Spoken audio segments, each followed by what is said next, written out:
All right, welcome back, everybody, to the Jiu Jitsu Mindset.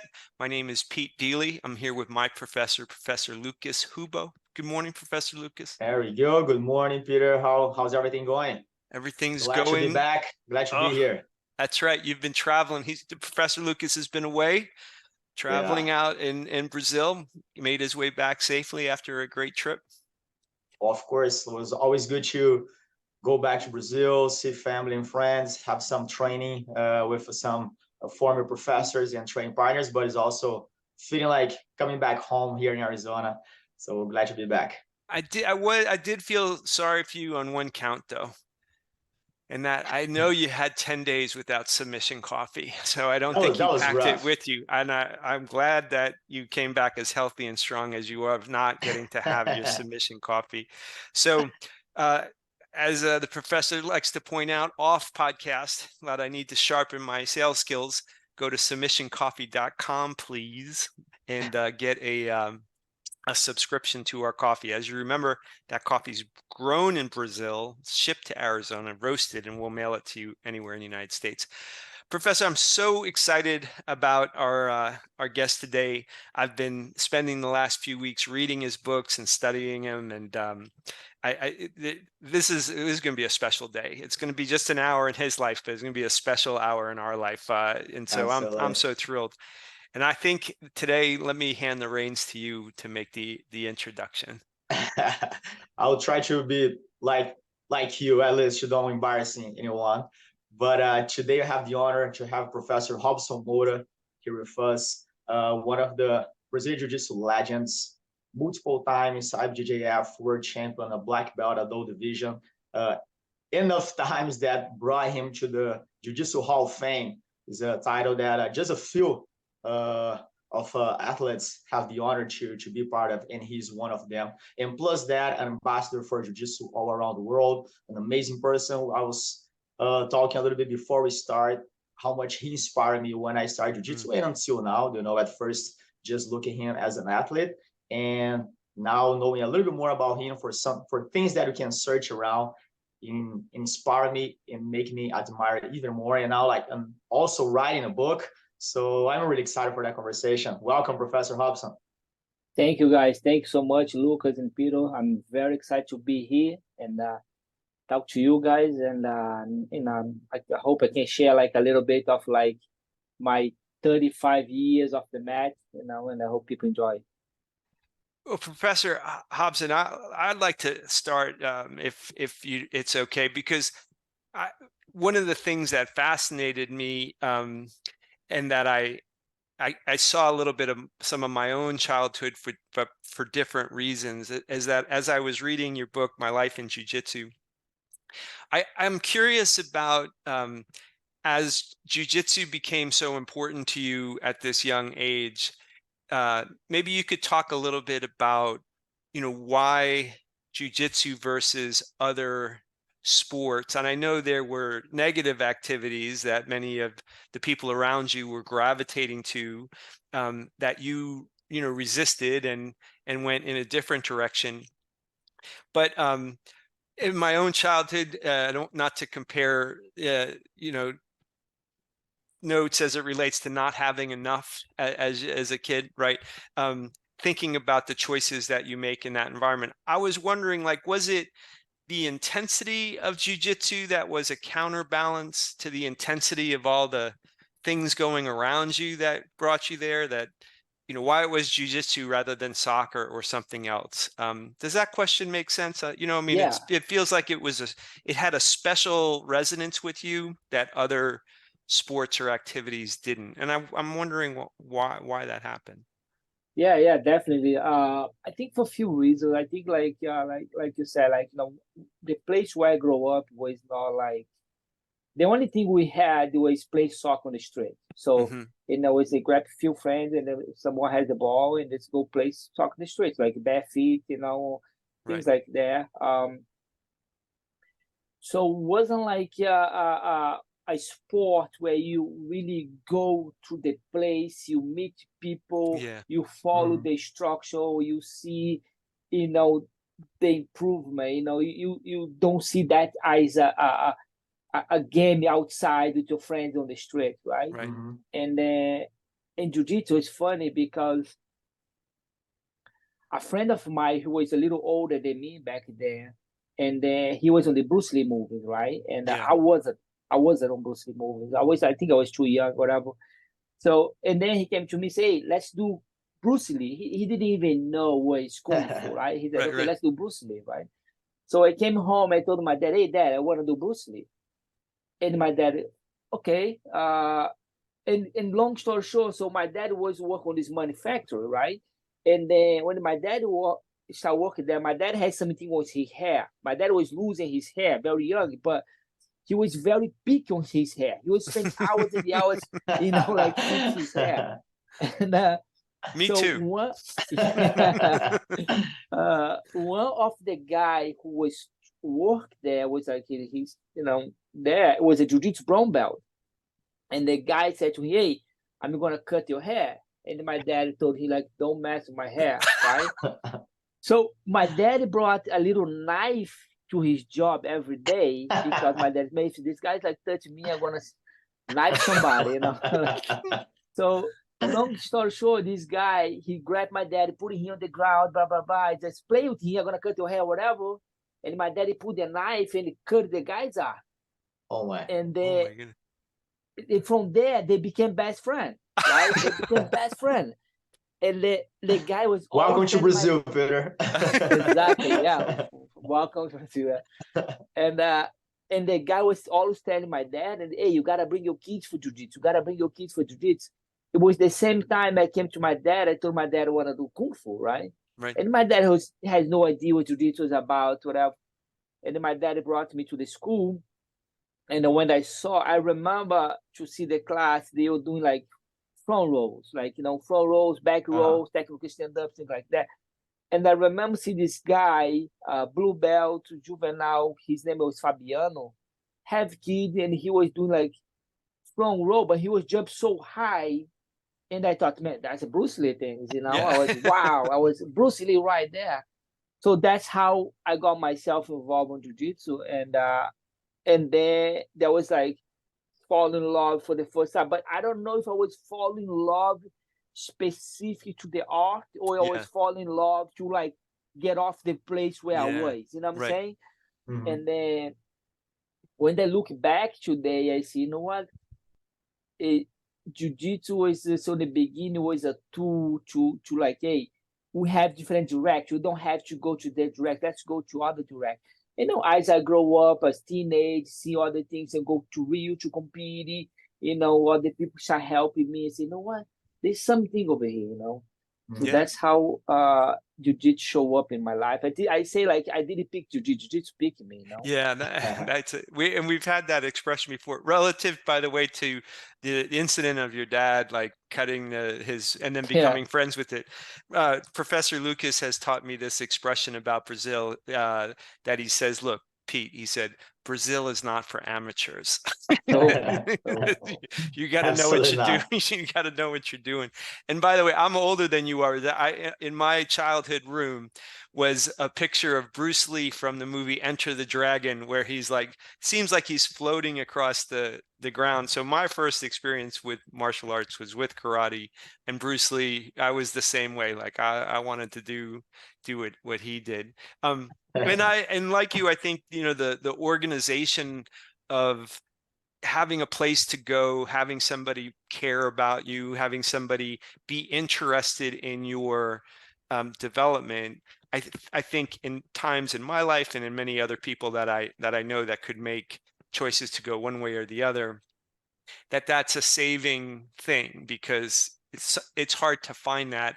And on the streets, the people who care about you might be self-interested in ways that you end up getting in trouble, or going down roads that you later on wish you didn't go down.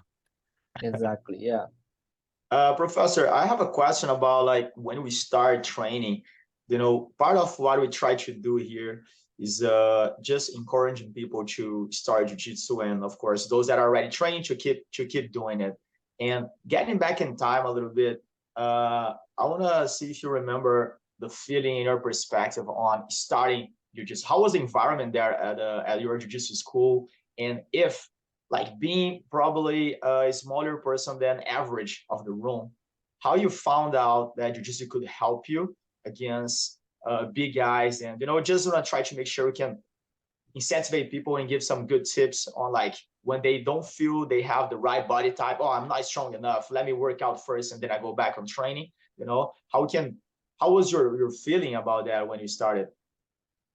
I was so lucky, like I said, jiu-jitsu picked me and it took me to the right place, and I started training jiu-jitsu under the guy called Jucão, Ailson Brits. Jucão is a Gracie Barra black belt, amazing instructor. He took me like I was his own son, and then when I walked in the school, it was not jiu-jitsu class. Back then, we didn't have a specific jiu-jitsu class. It was like, they throw you over there and you have to figure out the way to survive, right?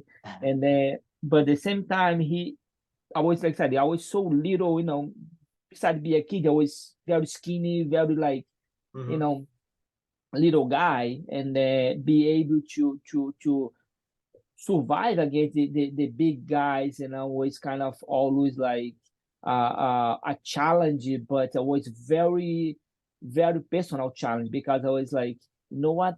I can do that. I just have to learn how I can figure out my way around these guys, and took a while, to start like, pick it up. I think like when I was my 15 years old, that's when I think like, what?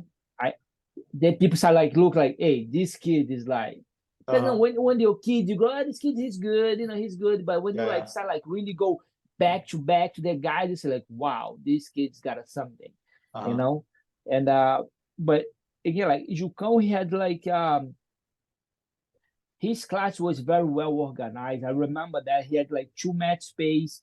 He has like a fundamentals class where he was promoting guys from like white to green belt. After a while, we had a curriculum where he was following without know what he was actually doing. You know what I'm saying? He was like a step ahead of everybody on that kind of like organization. And he was very picky, like time to start, time to finish.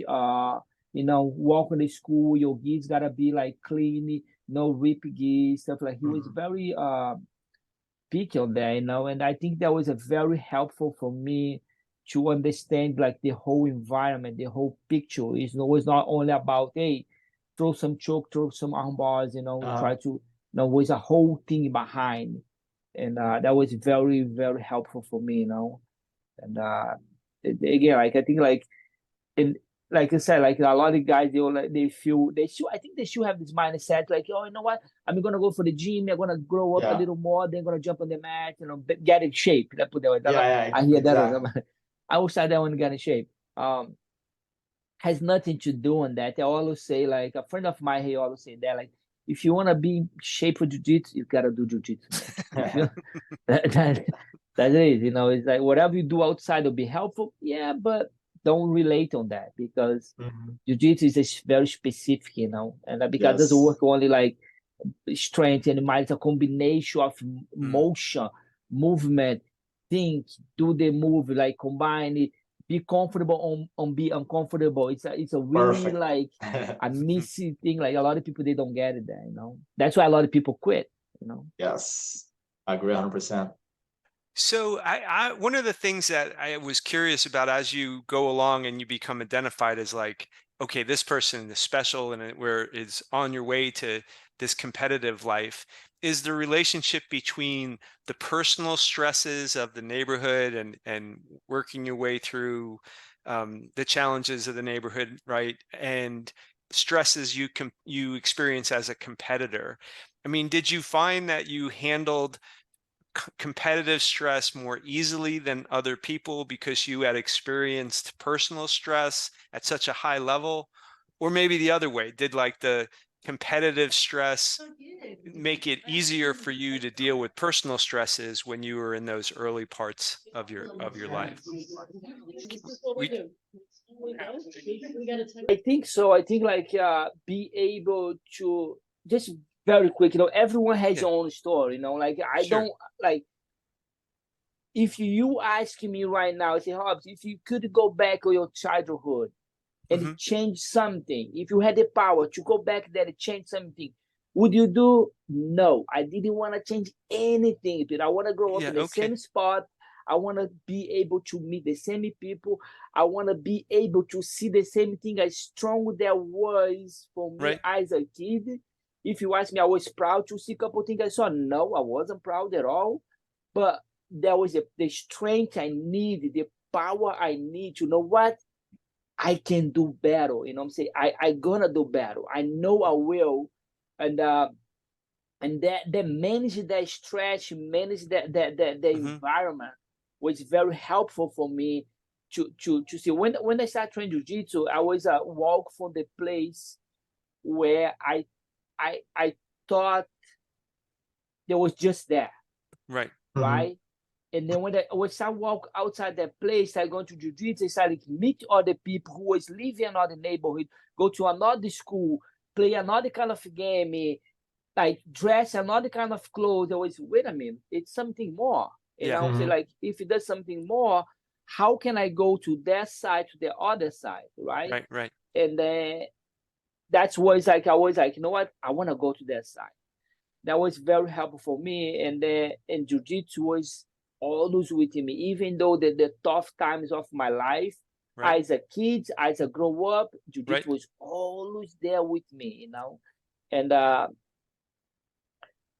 that's, you know, I remember like then back then, like when I was kid, like I grow up, you know, and it was not only because me, it's because I had so many good people around me. So many people, you know what, when they met me, they say, no, Hobbs, let's help this kid. They knew, they could see on my eyes, the bright on my eyes, how happy I was to be there, how happy I was when they're going for the competition, you know.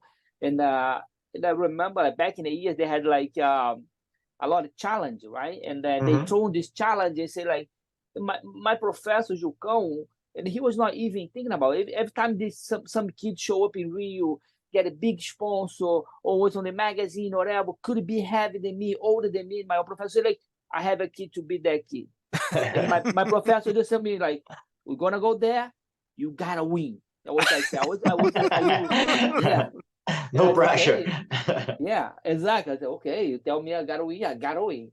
And having that people around me was the key to really jump me to that side, to the other side, you know.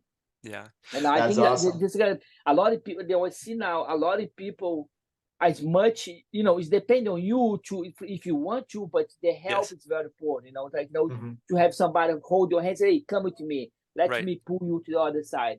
It's a very, very important thing. You know, you need that kind of help, you know, because, you know, I see a lot of kids, they have the talent, they do want to do something, but they don't have the help, you know, they don't have that, like, you know, the little push, and it can be really rough, you know. And because I'm telling that, because I think about, like, you grow up in a family, have like 2, 3, 4, 5 brothers, whatever, how many brothers you have, the daddy work all day long, mommy work all day long, and then somebody has to provide. You need to go work, to bring some money, to help the family, anything you can bring to help the family.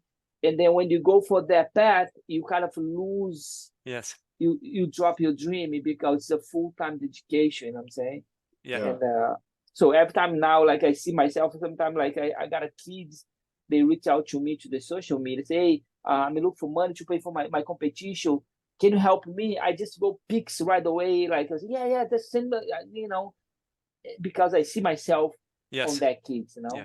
Yeah. So is giving back, right? I think it's really interesting what Professor Robson is talking about, especially on your question, Peter, because sometimes, you know, if something bad happened like yesterday, right away you're like, oh, I wish I could change that, right? I wish I could have maybe a different decision or not be there on that moment, and the problem will be over, right? But over the years, when things pass, and whoever you become today is because of those life experience, right? So if you say you wish you would change anything, like, no, because I am who I am because of the experience that I had and because of the people that I had around me.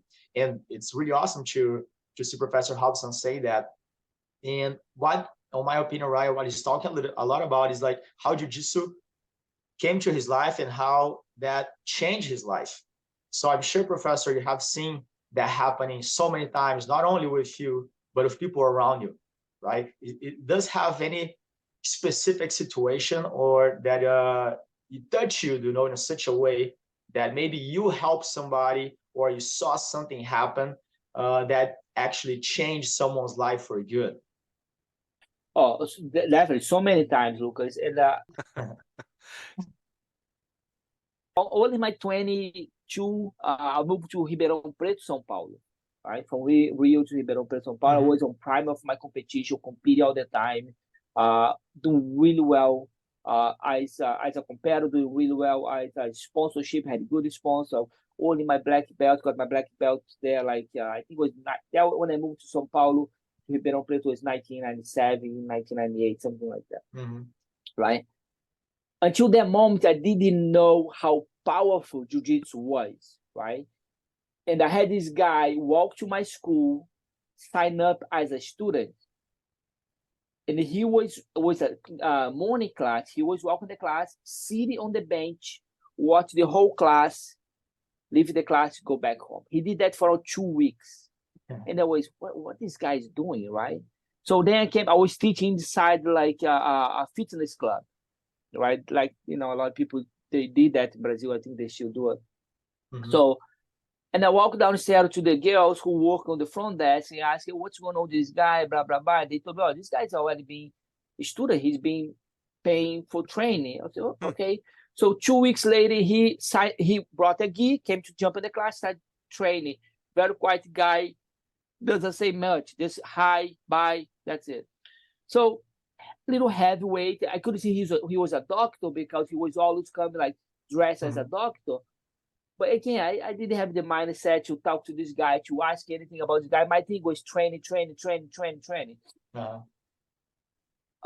guy started training, started lose weight, get involved with the group, got his blue belt, went to a competition, did okay. And then one day he walked to the school, say, Hobbs, can I go to the lunch? Can I pay you for a lunch? I was, yeah. His name was Altamiro, Dr. Altamiro. I said, yeah, for sure. So, and I went to the lunch, and he was like, hey, I want to thank you because you saved my life. And I was, again, like 22 years old. I was like, wait a minute, what are you talking about? And then he went back and said, do you remember the days I was walking to school, watch the class? I said, yeah, I do. Every day after the class, I was going home. I always grab the gun, put it inside of my mouth, and I didn't have the courage to pull the trigger. And he was like, every single day I was doing that. Oh my goodness. And I was, wait a minute. And he said, yeah. And then he said, I started training jiu-jitsu. I started to see how you guys do, how you guys play, how you guys laughing, how you guys go to the competition, how you guys are so connected. And I found myself again. And today, I love what I do. I love my job. I got a new girlfriend. I'm going to get married, blah, blah, blah. Oh, my goodness. And then he was telling me his previous wife broke up with him, took his car, took his house, took everything he had, only thing with his job, and somehow he hated his job, whatever. And that was a wake-up call for me because and I told myself, you know what? Jiu-Jitsu is beyond just a competition. It's way more to just collect medals and hang your medal on the wall and say, look how cool I am because I'm a big champion. It's way more than that. And now that's when I was my first experience to understand, hey, what you have on your hands, it's a life change for people. Yes. Very careful what you do, what you say, how you present yourself, right? And then I was, you know what? I have something more over here, right? So then the time is going to pass by. So then I learn it and I study more because, again, I'm a martial arts love. I love martial arts. I love the foundation about the martial arts. I love the spirit of the martial arts. I love everything involved. I'm not saying like the toughness of the martial arts. I know the what's behind the martial arts. That's what I love. You know? And then I started studying more about jiu-jitsu. I started like, you know what? Let me see what I have on my hand. That's when I understood that like I had the power of change people's life to the positive way or the negative ways, depending how I present myself. Because you know, you can be amazing instructor, but if you not behave well on the mat, if you don't say things like and thinking about how many people, how many students you have who look up for you, right? How many kids, how many parents, how many and a lot of kids, they look on some phase of their life as you grow, they look more for the jiu-jitsu instructor than they look for own daddy. So then if you don't, whatever you do, you're gonna impact this kid's life. Can be positive way or negative way, right? And that was the key for me, you know. And the eyes, start growing more, start teaching more, start travel the world teaching seminar. I had all this feedback from people who is not competing, people who is not like have the desire to be a champ, but they are so love for the sport, they're so love for the jiu-jitsu environment. The jiu-jitsu has been helping them so much. That's making me so happy, because you know what? I'm helping these people too, you know. And when I feel I'm helping them, I get so much back, you know. I get way more back, you know. And that's what I love to do, to be honest, you know. Yeah, you would be proud of Professor Lucas. We have, I think we're in like just crossed the 5th year anniversary, I believe, of the gym that he runs, and he's actually him and his partners have opened a second one.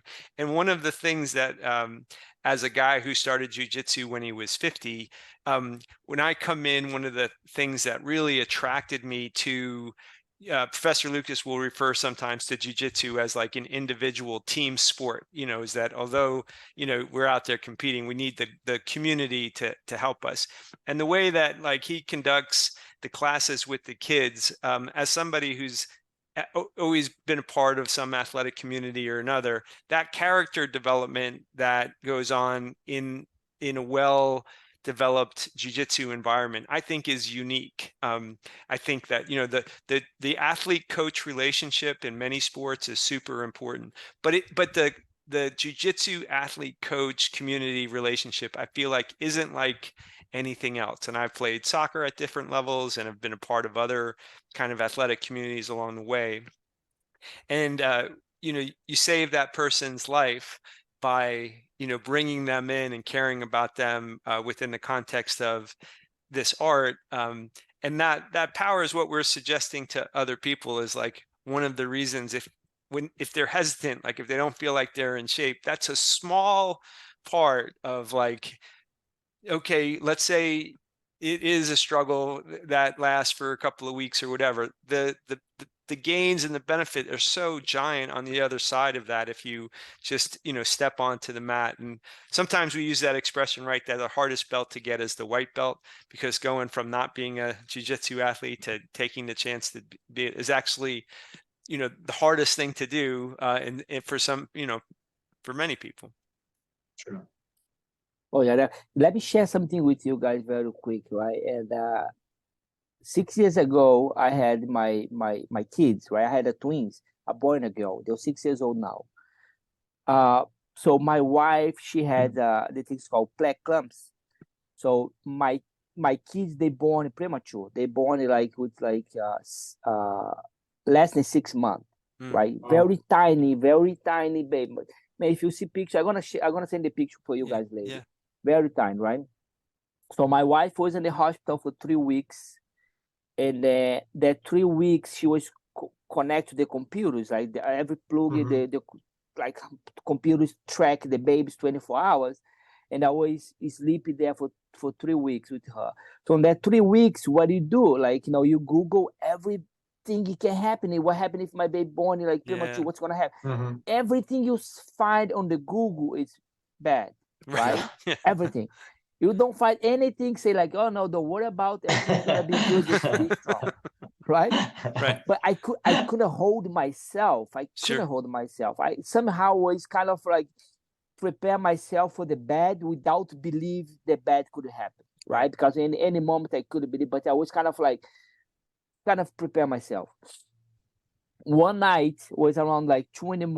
The computer started beeping. Between 3 or 5 dogs walked to the room, start flipping my wife to one side to another side, look at the computer, blah, blah, blah. Finally, after like 20 minutes, they organized everything was calmed down, everything was nice. One doctor stay, one doctor stay, everything left. Around 2 in the morning, like 1 or 2 in the morning. So when she left, I follow her outside the room. And I asked her, hey, what's going on? Why you guys don't do the C-section already? And it just been too much. Right. She looked on my eyes, straight face, without saying nothing. She said to me, the same way I'm going to tell you guys, baby girl will not survive. We'll try to give as much life as you can to the baby boy. And left. Oh my goodness. When she left, I caught myself, looked to one side, looked to another side, there was nobody. Right. The first picture came to my mind was me.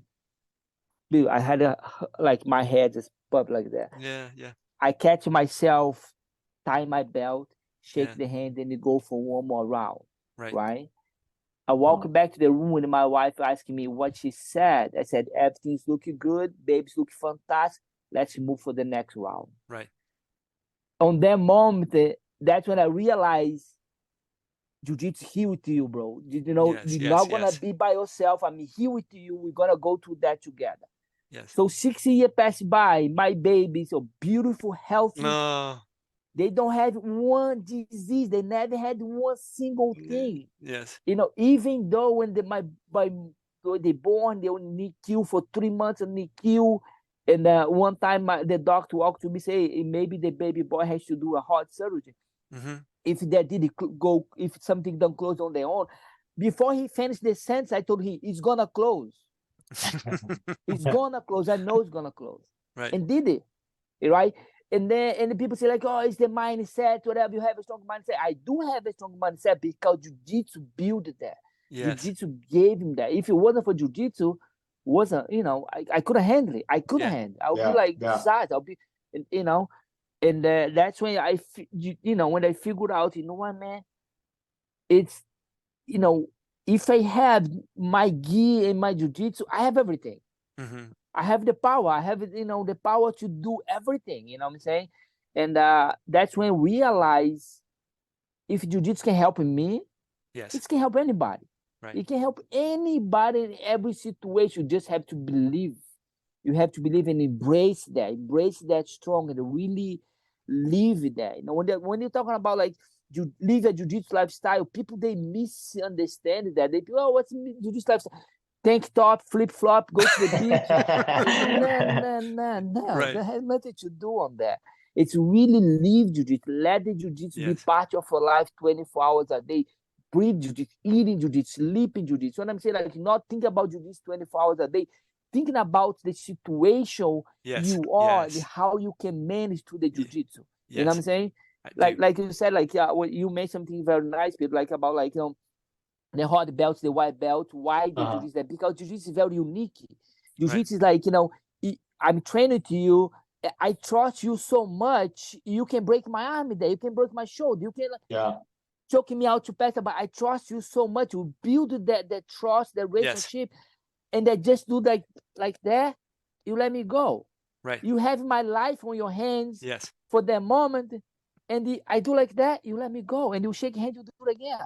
Yeah. You know what I'm saying?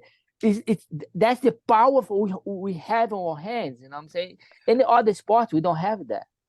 And first, just to say, it's like a wow moment right here. Like, thank God for your children. Oh my goodness. And I just, as a parent, and I have a blended family of 5 children, there is no torture on the planet quite as extreme as when your children are not right. And so, to have these little babies and to have weeks of that, will crush, many people go out of their mind. And the idea that, Jiu-Jitsu was with you in that moment, and you extended the strength that Jiu-Jitsu had given you to your wife and ultimately to your babies. I mean, that is an extraordinary story of the power of it. And when you talk about the Jiu-Jitsu lifestyle, what I hear is that, hey, it's not just about what you present externally to the world, and it's not even just about training and about like how you eat, but it's a spiritual relationship to the world around you that is actually the most powerful part of the experience. Because as you say, it puts you in a situation to trust people, to allow them to hurt you, and to trust that they will not hurt you, and then to develop that ability to be uncomfortable and more uncomfortable and more uncomfortable, and then getting more comfortable in each of those extreme circumstances. I want to just note for you a fan that you have in Arizona, who happens to be the fire chief of Chandler, the city that Professor Lucas and I live in. And as the fire chief of our community, he's talked about jiu-jitsu as a thing that helped him. Like, you're in a fire and somebody else's kids are in that house and you have to go in there and calm down and do this. Like, that's pressure. That's, that's a very serious moment. And jiu-jitsu for him and the men and women that work underneath him, he extends the power of jiu-jitsu to them in the way he leads and teaches them. So thank you for telling us such a beautiful story and such a wonderful, like, example of, hey, it was there for you, you needed it, and so did your wife and so did your babies, and now 6 years later you have this beautiful family. That's just thank you so much for telling us that. Thank you. That's awesome, right there. Go ahead, Lucas. No, I was just saying, it's awesome to hear that. Like, we think most people will think about jiu-jitsu, will think just this as a sport, as a grappling, and that's it, right? And having you, Professor, like breaking down jiu-jitsu in so many areas as an athlete, but being more beneficiary on what jiu-jitsu has done for you in a personal and spiritual level is so inspiring. So I'm pretty much just saying everything that Peter just said, but it's really, really inspiring to hear you talking about, and it just giving me like so much energy to keep doing what we're doing, and try to just help as much as you can and give it back everything that you just has done for me. So just thank you again for that. No, thank you, guys. Just like, I travel the world teach seminar, right? And every time I go for the seminar, I teach my seminar, and then on the end of the seminar, I stop and ask, I open for question, and I tell everybody, hey guys, if I have the power to reset everything we did here today, and you put just one thing on your mind, do you know what it's gonna be? It's connect to yourself. Yes. Because the technique is gone. The technique, you can open the phone and learn technique. Right, the technique is connect to yourself. How you connect to yourself. Find something you feel like, like me, right? I was in Germany a few years ago on a seminar, and the guy was driving, a very nice guy, Germany guy was driving, and I see him moving something on his hands. And I asked him, hey, Andreas, what are you doing? He said, I'm meditating. You meditating? I thought meditation would be sitting, be like a Buddha, close your eyes, right? Right. That's what I thought. I said, you meditated? I said, yeah, I've been meditating for 20 plus years. I was, really? He said, yeah. And then I told him, well, you don't have to be like to this place. And he said, no, bro. Every place you are, when you connect to yourself, it's a kind of meditation. Yes. I was, wow. And I said, you know what? I gotta start meditating. That was a few years ago. Then I educated myself. Now you have to start meditating. So then I added that to my life. Right. So I do my meditation. I do my talk to myself, and I build myself more and more and more. I connect to myself. So when I connect to myself, everything else just moves much easy, much smooth, much better. You know what I'm saying? And then my jiu-jitsu flow much better. Yeah. My lives flow much better. My relationship to my wife, my kids, my students flow much better. Yeah. You know what I'm saying? And so like I said, I always use that. I say to everybody, if I could really take everything away from your mind right now, I'll put it on your mind and connect yourself. Yeah. I love that so very much as somebody who has been a meditator for years at a time. I feel like the the notion of meditation is to quiet down and like figure out how to align yourself to your true self, not the self that you are at work per se, or pick your role. And what I observe when I'm rolling is that my mind quiets, because all I can think about is that moment. And so for me, I think that one of the things that jiu-jitsu gives to people is a moment of quietness in all of this activity, in that they stop thinking and instead are right there in the moment. Because if you're trying to protect yourself or do whatever you're trying to do, there's no time to be thinking, oh, I have money problems, or oh, I have it's a meditation that's forced on you in a sense, because you can't get out of the moment. Because if you're like, oh, wait a second, I got these responsibilities at my job, then you're going to find yourself in a triangle, because you've left the moment, right? So I just think that's so wonderful to hear. Oh no, it's amazing. Like I said, I do like that. When I love to stretch. Like I love to stretch. I stretch every morning. When I wake up, I'll help my wife to get my kids ready to go to school. My wife leaves to take the kids to school. Then I go to my moment and I do my stretch. I do my meditation, right? So I break it down in 3 pieces. So first I do my stretch. Mm-hmm. Second, I go to my thanks for. I thanks for everything I had. Yes. I never ask anything for. The only thing I ask for myself, it's healthy. Yes. I want to just be healthy. If I be healthy, I can build anything else, right? Yes.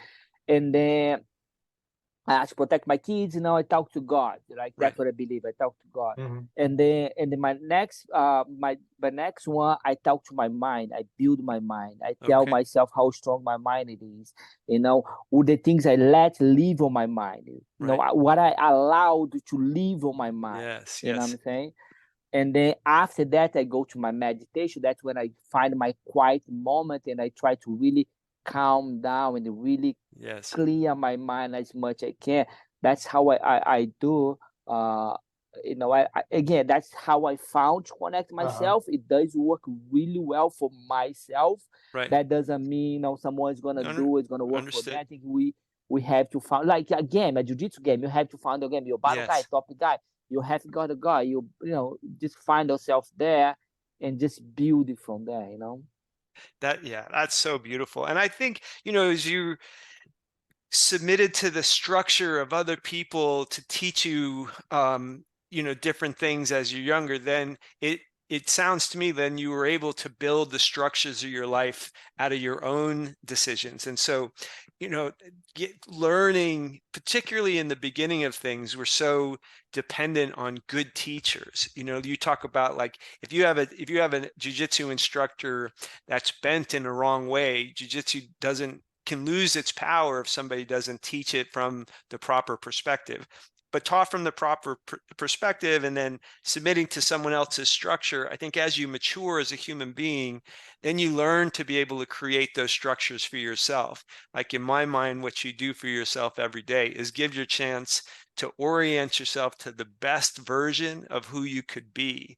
And that's, I think, a great example for all of us, that if you don't take a moment, you don't take some portion of the day where you clear the deck and the external stuff isn't forcing you to do things. Because most of us, we get up, take care of the kids or whatever we get, to do the dog, start the job, the whole day. And by the time you get to the end of the day, there's never been a moment of quiet where you're, okay, who am I really? And the divine is helpful to us if we give it a moment to be connected to it. So your connection to God in those quiet moments, I think, is part of what builds all that personal power that you have. I could talk to you for about 15 hours. Professor Lucas probably got another 10 hours of questions. As we try to keep to our promise of only making this an hour-long interview, let's turn our attention just real quick to jiu-jitsu as a sport, as an organization. And if I could, maybe you could talk to us a little bit, for someone who's been a part of the evolution of jiu-jitsu, could you talk to us a little bit about where it's going in your opinion, and maybe why? Like where are we headed in 10 years, and what's going to drive that change? Good question. I know I love to see where we are, and I love to see the potential we have to grow more. Uh, like Lucas started like 2000, right? So Yeah. I'm like whole nine, like 89. I started 90. So the first world championship they had was 1996, right? And then one of the first big competition they had was called Mameluque. It was the Brazilian national. It's 1993, right? So back there, just to have some idea, the competitors help to put the mats on the floor. You hold the match outside with your feet to people fight, and there was a yellow flag and a red flag, your white and red. You score, you write the points. Like there was no advantage, nothing like that, right? So that's for was my time, and I see the whole progress of change. The IBJJF, which like Carlos Gracie Jr.'s view, it's amazing. It was unbelievable to see what nobody could see. Like, you know what? Let's do the Pan Ams. Let's do the World Championship. Let's take the World Championship from Brazil to United States. It's just like, wow, that was unbelievable, right?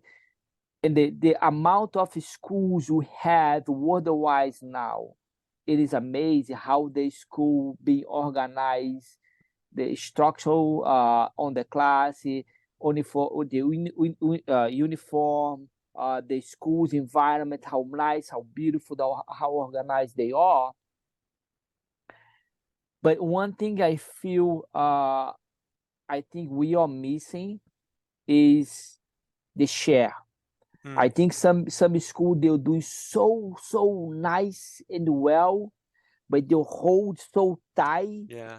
They think like, what, I want to grow, but they don't understand like, if I grow, nobody else grow. What's the point? Right. You know what I'm saying?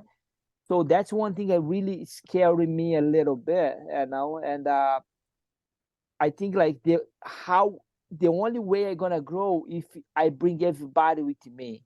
Yes. Everybody's gotta grow, right? So for my schools, if I want my schools grow, the schools has around me, they have to grow more. Because talk about jiu-jitsu community, the whole jiu-jitsu grow. If I'm just take like, that's one thing. Like I don't know if you guys will follow me. So I know exactly. That's one thing scaring me, because I see a lot of times, guys, a lot of organizations they do so good. They say, man, why not? They don't share a little bit with everybody else. Yeah. And they could be charged. They could be like, whatever. But they're so tight. They are like, no, it's us. Yeah. They do the they don't bring like, talk about a legend, bring someone, I don't know, Jacaré, right? Ronaldo Jacaré. So some school like, oh no, I cannot bring him to my school because he's not represent my flag. No, he does represent Jiu-Jitsu flag. Right. You have a school because he's paved the road for you to have a school. He broke his arm, fighting in the final, and show people you gotta fight for your dream. You know what I'm saying? That's the only thing I think we are missing. Again, like other than that, I really love to see like this Monday I'm going to Italy, right? I'm going to Italy. I'm gonna be teach on this camp called BJJ Summer Week. I was there last year. I'm going back this year. Was 800 people on that camp. Wow. It's unbelievable. People all over the country, all over the Europe, Italy, France, Germany, everywhere. And they bring so many instructors there, different instructors, and it's really nice because everybody's connected. You get that everybody's connected. Yes. Like, everybody's just like have some fun, everybody share, everybody talk, everybody's like, why not? It should be like that everywhere. Yes. You know what I'm saying? Well, and we had the honor to talk to Professor Robert Drysdale, and we that being a threat, there are leaders like you and Professor Robert that have that generous disposition that that giving actually makes the pie bigger for everybody. And I'm hopeful that you guys as leader in that perspective, is the winning perspective, because as a business person, when I look at the community and I think, we never think, oh, there's too many soccer teams or there's too many, football teams. We don't, the kids and the young people, that community is so well developed that it's, you know, whatever, billions of people that are a part of those communities, if you probably counted everybody in the world. And it'll be interesting to me because I feel like when I talk to you and when I've talked to Pedro Sauer or Robert Dry, that I'm fortunate enough to be early enough in the development of the worldwide jiu-jitsu phenomenon to be connected to people that were with the originators in some sense of like the modern jiu-jitsu thing, which is a real lucky feeling for me.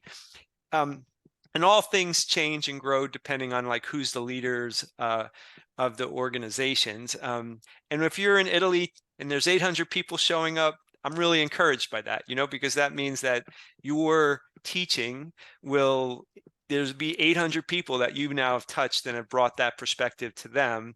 And I know you're all over the world doing this, and, you know, hopefully grows in exactly that way, because it'll become a much more rich, nuanced sport the more people touch it, because just the way that in the past people innovated ways to train, that's going to continue to happen in the future. And the more people we have adding their own personal ingredients to that pot, the richer the stew will get. Oh yeah. So just you mentioned about Robert, like, you know, just to just clarify like what I said, like he had this book, right? His book's amazing. Yes. Every jiu-jitsu guy should be reading his book now. Yes. And they say to him, thank you so much to bring it there for the sport. But I saw people judge him, like, who is this guy to write guys, we should be so happy, like, Robert, thank you, brother, for like help the community, you know what I'm saying? And that's what I think like divide the jiu-jitsu a little bit, you know, and then that's what I think that's coming like the thing is scaring me a little bit, you know, because I know I love to read, like I'm a read guy, I like to read a couple of things, and so you cannot, like, you know, even I'm kind of the guy say, hey, you know what, I don't like this guy, I'm not gonna say to somebody I don't like that. If I don't like that, I'm gonna hold that for myself. Sure. That doesn't mean I don't like this guy. If I don't like this guy because I don't know him enough, right, to say I don't like him, right? If I know him more, I'm probably gonna change my mind. So, and the people say like, oh, who's Robert to read this book, blah blah blah. It's like it's kind of like, I'm 45 years old, you know, I did so well on jiu-jitsu, like, you know, I shouldn't doing that because I love. I could be like living back in my hometown, just chill, doing nothing, you know what I'm saying? And but I still think like I have more to give to the jiu-jitsu community, oh right? my God. We can feel that, Professor. Sorry to interrupt you, but we can feel that the way how you speak about jiu-jitsu. Like you have such a fire on you that it was why you bring as a competitor physically, but now as on your mindset, on your thoughts, and inspire people. So yeah, so we have a lot to do on the community. Keep doing it. Yeah. No, thank you, and that's my goal. You know, that's my job. Like I really want to build with you all guys. Because I like this podcast. It's so everybody should be listening to this podcast. Everybody who's involved in jiu-jitsu should be listening to this podcast, because it is help the jiu-jitsu grow. It's help the jiu-jitsu community reach more people. Maybe people who doesn't train jiu-jitsu yet, but they may be thinking about to train jiu-jitsu. They're like, you know, oh, I like the podcast they did to Master Pedro Sauer. I like the podcast they did to Robson, whatever. So you know what? Let me give a try. You know what I'm saying? Yes. So we work together to help the jiu-jitsu community to grow. Yes. You know, now thinking about, you know, you do your podcast, you're like, you know, oh, I'm bringing this guy up, but I don't like this guy. I'm gonna bring someone. And then you kind of like just like doing the thing you feel comfortable. You don't do the thing you like, you know what I'm saying? Yeah. Well, that's my T-shirt, right? Get comfortable being uncomfortable. I saw that. I love that T-shirt. I use that a lot on my seminars. I said, you want to learn? Put yourself in uncomfortable situation. Learn how to be uncomfortable to be comfortable. You cannot be comfortable if you don't go through the uncomfortable moment. You know? That T-shirt, I love it. I'll Send send me you. one. I'll send Send you me a one. T-shirt. I'm gonna send you a bag of submission coffee, and I'll send you a T-shirt too. You Oh, got to get your address. And listen, when it comes to Professor Robert Drysdale and his book, which ironically, I was reading as I picked up your book too. So I haven't finished either, but I'm working my way through both. And if Professor Drysdale's listening, I did leave a review on Audible.com. So I want him to know that I've tried to share how much I was enjoying his book. And when I read that book, as I was, working my way through it, he deepened my relationship to jiu-jitsu by discussing things that I didn't know. The idea that he got criticism for that, I thought was, it might shy other people away from like looking to have that historical perspective and all that. I thought it was such a shame, because for me, it deepened my relationship to jiu-jitsu by learning more about the past. And I think that we're going to need, he has such a great mind for language and for telling history as a story. It's just extraordinary. Professor Lucas, we need to respect the time here. And so Professor Hobson, we have been so thrilled to talk to you, and maybe there's a time in your schedule in the future where we can do this again. But I'm leaving this conversation like very excited and kind of pumped up for continuing. Thank you for the compliment about the podcast, and I'm really inspired as we wrap up. So thank you so very much. Thank you, Pedro. Thank you, Lucas. Again, like it's a pleasure, it's an honor to be here with you guys. And anytime, like I would love to come back and talk about more other stuff. And I really look forward to meet you guys in person, so that we can have like a submission coffee together and talk about everything else. I'm a learning guy. I'm always learning, and I know just to talk to you guys for 1 hour here, I know I can learn so much from you guys. That's so it's really nice to, without know you guys in person, it's already connect with you guys and build the relationship and have you guys as new friends. It's amazing. Thank you so much. That's awesome. It was amazing, and even more inspiring that I was thinking that was going to be, for so many reasons. I'm going to teach a class in about 20 minutes, and I'm sure it's going to be a great class, because a lot of things that you said today, Professor, inspiring us so much. So thanks so much for that. Thank you, brother. Thank you, Lucas. I look forward to see you guys in the near future. Great.